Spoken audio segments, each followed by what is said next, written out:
I want to talk about the biggest signing in the league yesterday.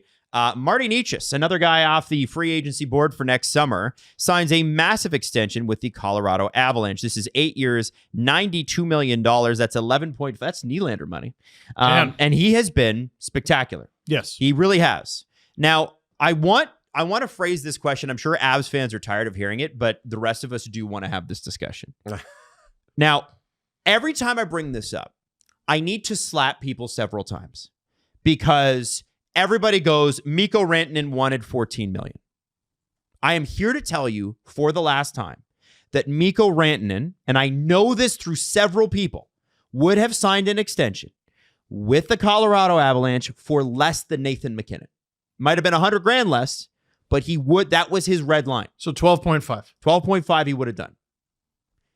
It never got there. His starting ask was 14. The Avs were at 10. And at that time, we have to remember this is a we know the salary cap is about to explode world. Yeah. Where the Avalanche are looking at Cale Makar's deal and going, well, shit, that's going to be a lot of money in 3 players. We wouldn't want to be the Toronto Maple Leafs. Fuck. And so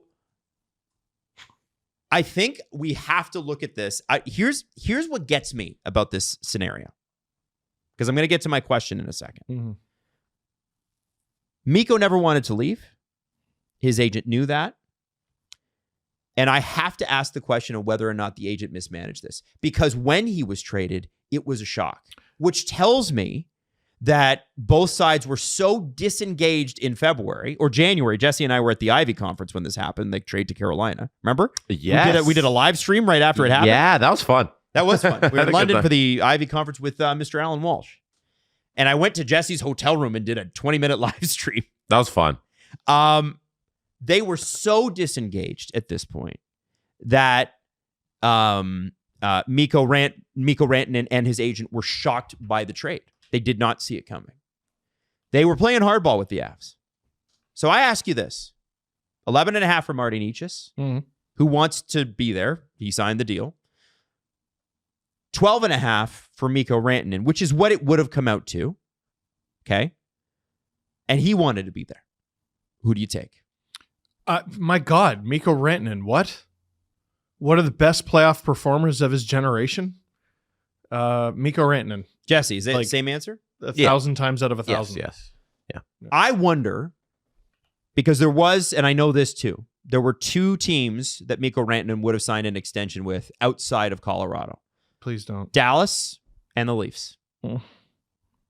That is the truth. I know you don't want to hear it, but that is the truth.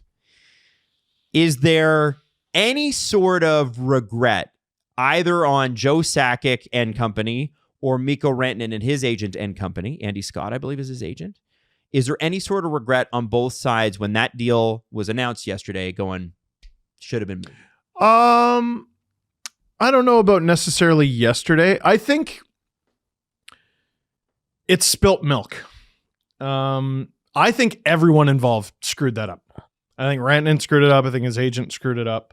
And I think the Avalanche screwed it up. But at the end of the day, the agent was representing a player who signed is that a $100 million deal? Mm-hmm. Rantanen got $100 million. And beat the Avs in the playoffs. Game 7 hat trick. By losing, let's say, $500,000 a year, he lost $4 million. So he had to take a piddly 100 instead of 104. Well, it's 92. It's 90s, whatever. Doesn't matter. But who cares? Who gives a damn? Like, it's still boat money. Like, it's just unrelatable to the vast majority of humanity money. And I don't think he'll miss that money. He's going to be fine. I don't think the agent is going to miss it. You know, maybe a little hit to his reputation, but I think he's probably fine.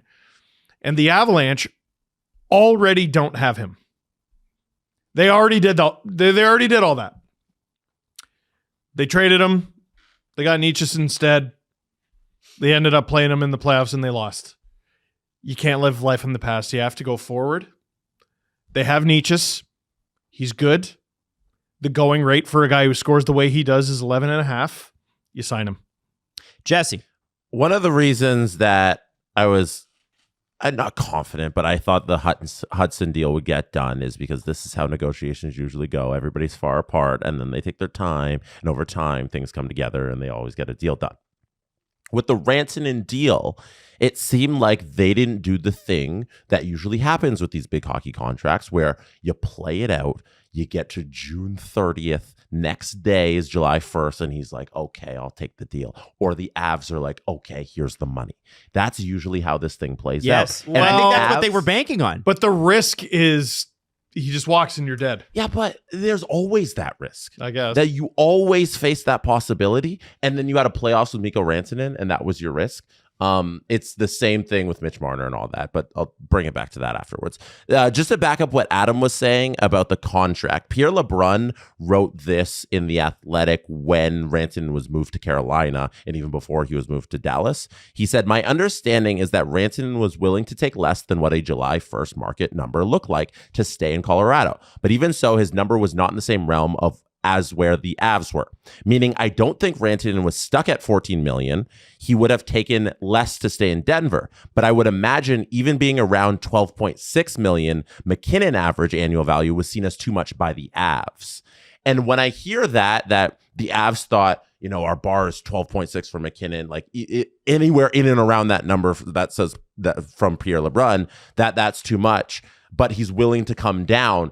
That sounds to me like a negotiation where the two sides are willing to move a little. Yeah. And if this had played out, because the trade happened in January, right? There was enough time where Rantanen probably would have just come down to stay in Colorado. Jesse, you had a month till trade deadline even. Yeah, and the Avs would have come up to keep him because they recognize what player that is. So I just think this is bad on both parts. And I guess it's more on the Avs because they pulled the trigger, right? It's on them to pull this thing in January and just say, hey, we're done. We want to guarantee we get something in return. And that's Necas and everything's good. And I imagine at this point for the Avs and Avs fans, just to bring it full circle, it's like how people bring up Mitch Marner to you. Shut up. Like, we've moved on. Why are we talking about this? Rantanen isn't here. We're going to come up on a year in 2 months of this trade. We can move on. We have a new team. We played through the whole playoffs. Let's move forward. Fans are allowed to poke fun at you and go, but that's not how you run a team. Exactly. So you just got to move forward. Mm-hmm. In an alternate reality, I truly believe they get this done if they just wait it out. The other thing with the Avs, I think you're probably right, but the elephant in the room with the Colorado Avalanche is like, think about this. When they were having contract negotiations with Mikko Rantanen, they were probably like, oh, and in a few years, we're going to have to give Cale Makar like 14. That'd be great. In a few years, you're going to have to give him 20. That'd look really good. The report today is that if they can get him anywhere a penny even under Leon Draisaitl, which is $14 million, they will see that as a victory. You know what? He probably will, though. He probably will. NHL guys always accept less. McDavid make it 12-5, man. Yeah? Yeah. Always? Well, except for Toronto. Toronto NHL guys do not. How don't you just... Hey, Tavares did, though. Tavares did. After his big contract, but still, he was free. They make me sick. Well, that era, they sure got their butts handed to them. So yeah, anyway, I wanted to leave it there. I think it's a win for the Avs. Necas looks great. I don't think he's the same game breaker as Rantanen, but he's not paid the same as Rantanen either. And to me, the Avs are my cup pick already. Like, I think he's a really good fit for them. He is. I love this. Crazy speed, like unmatchable. Yeah, speed. but that whole team is amazing. Yeah, but I'm saying like a speed 1-2 of McKinnon and Necas. Yeah. Makar coming up the rear. Like, it's pretty good, man. Yeah, it's rough. It's going to be rough to play them. And I know they're in 6th now. I would not be shocked to see them in the top 2, top 3 finishing the season. They're going to be just fine. Good old Colorado Avalanche. Yeah, but they're in the middle of Colorado-October. Yeah. It's not as good as Oiltober. Not the middle. It's the end of Rocktober.